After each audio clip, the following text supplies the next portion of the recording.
When you know your financial planning is going to be impacted by the next generation, by potentially receiving an inheritance, how do you broach the topic? How do you enter into that sensitive conversation about finances with the previous generation without offending and without stepping on any landmines? I've got a couple of tips for you to do that and more coming up.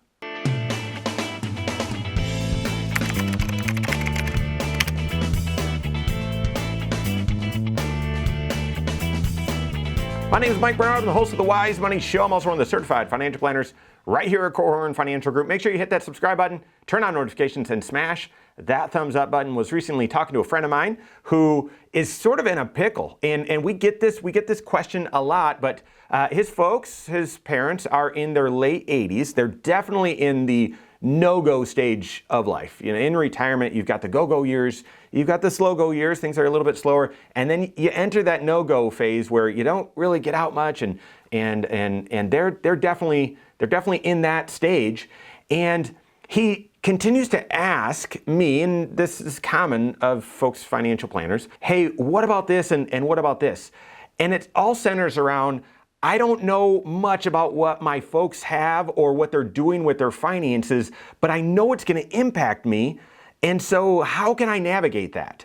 And I want to be very, very clear. His questions and his tone, and I can't assess motives here, but it doesn't seem like he's saying, I want to know about their finances because I want to know what I'm going to get. I haven't gotten that impression at all. Instead, the questions are more about what's their tax picture like? How do I know if they're doing Roth conversions, if they're doing different tax planning strategies so that I don't inherit a big mess, or so that I don't, do certain things with his own tax planning right now, that all of a sudden, if he receives an inheritance, that's the opposite of what I should have been doing. And also he's curious about, is their estate plan efficient? If he has to step in and manage their affairs or act as their executor, is it going to be a mess? Are things going to be our accounts and money is going to be scattered all over the place and with inconsistent ownership and no beneficiaries? Is it really set up efficiently and easy to manage, or is it going to be an absolute mess? Those were primarily the angle of his questions. And we get this a lot, and guys, we're going to get this a lot more. I don't know if you've heard about what they're calling the Great Wealth Transfer, but over the next couple of decades, it's estimated that some $74 trillion will pass from one generation to the next. And most often when you hear such large numbers, you say, maybe I'll be that lucky. Not thinking about the emotions tied to the event of that occurring. But oftentimes it creates a lot of financial questions. And because wealth is secret, and this is such a sensitive topic, rarely is there multi-generational planning. And so this client is basically asking different strategies and so on. And I think it's just different versions of the same question as, how do I even navigate this with my folks? Well, everyone's family dynamic is different. Everyone's finances are different as well, by the way. But I'm going to give you a couple of tips, 2 tips on how to broach this very sensitive topic, because you don't want to sound greedy. You don't want to sound, aggressive, or that you're sort of infringing on their privacy, but you do want to make sure that the planning is appropriate, both your planning and their planning. Otherwise, it can be very costly. It can take a lot of time, and dollars can be really excess dollars going to Uncle Sam, going to attorneys if things aren't set up properly. So a couple of tips on how to broach the topic. The first side I want to talk about is if it's you and you're trying to broach the topic of your finances with your kids. So say you're in retirement or getting later in retirement and you're looking at your financial structure and your financial situation and saying, and it's caused you some worry that, I haven't shared this with the kids yet, and I don't really know how, and I don't want to bring it up because what if they show their true colors and they sound really greedy or they get judgmental about things? I don't know how to, and it's causing you to lose some peace. I don't know how to broach it with my kids. Well, here's 2 ways. First is you could share your estate planning documents with your kids. You don't really need an invitation to do that. That doesn't even need to come along with a big discussion. You can simply say, we have updated our estate documents, our will or trust or whatever the documents are, and I just wanted to make sure that you have a copy just in case something happens. And oftentimes that's a non-threatening way to start the conversation. Typically, your finances, this, are not static. They're dynamic. Things change. Sometimes you have accounts at one bank or financial institution. You might change them to another. And so anytime you're discussing kind of multi-generational planning, it's going to be a discussion. It's not going to be just one event. And so sharing your estate documents out of the right intention of, hey, listen, if something happens, no one's promised tomorrow. I just want to make sure you have a copy of these so that you can step in and help. Oftentimes, that's an innocent way to start that conversation. The second, and I'm the financial planner for my folks, but my folks have even used this one on me, not to start the conversation, but they've been curious and they've just wanted to start this conversation. This one's harder, okay? But again, as parents wanting to broach this topic or start the conversation with your kids, you can say, hey, we've started to discuss our long-term care planning, or we'd like to talk to you about our long-term care planning.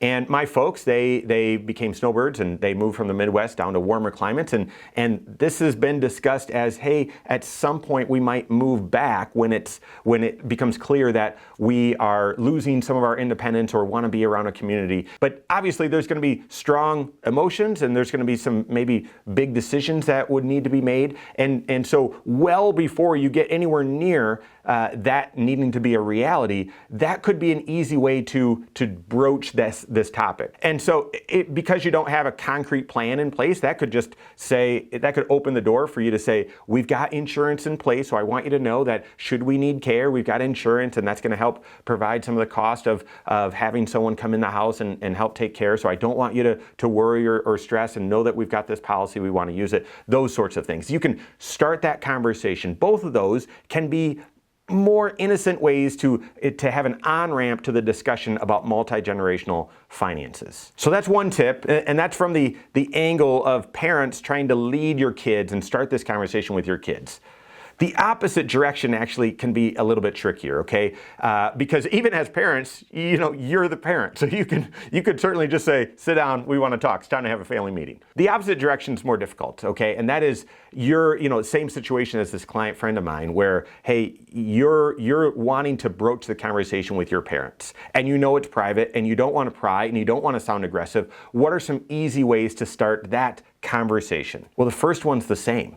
You can share your estate plan with your folks. No one is promised a certain order, and I know that's awful to think about, but you never know. And so you could start that conversation by saying, hey, listen, we just updated our will and our estate plan, and I just want you to have a copy so that should something happen to us, there aren't any questions about how things would flow or what role you would play, and that might open them up, or maybe create an opportunity for you to say, after sharing that, well, so do you guys have an updated will? Have you guys updated your documents? And then the second one for kids broaching this topic with parents, this one's a little bit trickier. It's got to be done with the right tone, but it's basically the questions that this friend of mine was asking me, you could pose to your folks. You'd need to bring it up casually, but it has to do with tax planning. And that curiosity of, hey, what are the tax planning strategies you guys are doing right now? And you wouldn't bring that up, but you might say some things about, oh, hey, we're considering doing Roth conversions. I don't know if you've ever heard that.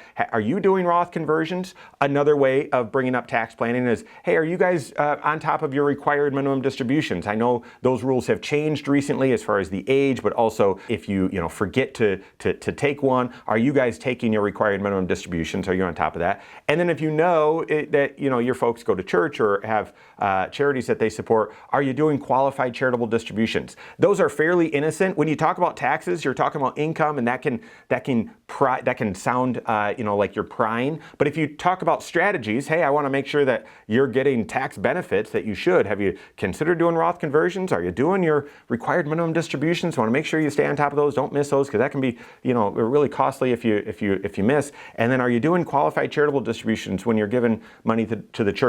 Those sorts of things, more innocent, because it's the tone is, hey, I want to make sure that you are doing things correctly and not missing opportunities to improve your tax picture. Through taking a comprehensive financial planning approach, looking at all 6 areas of your financial life, we do a lot of multi-generational tax planning, multi-generational financial planning. But these are just a couple of tips that you can use to broach a really sensitive topic, a really sensitive but yet necessary discussion, so that there's that multi-generational planning and dollars don't needlessly slip through your fingers or through the cracks, either going to fees or going to Uncle Sam.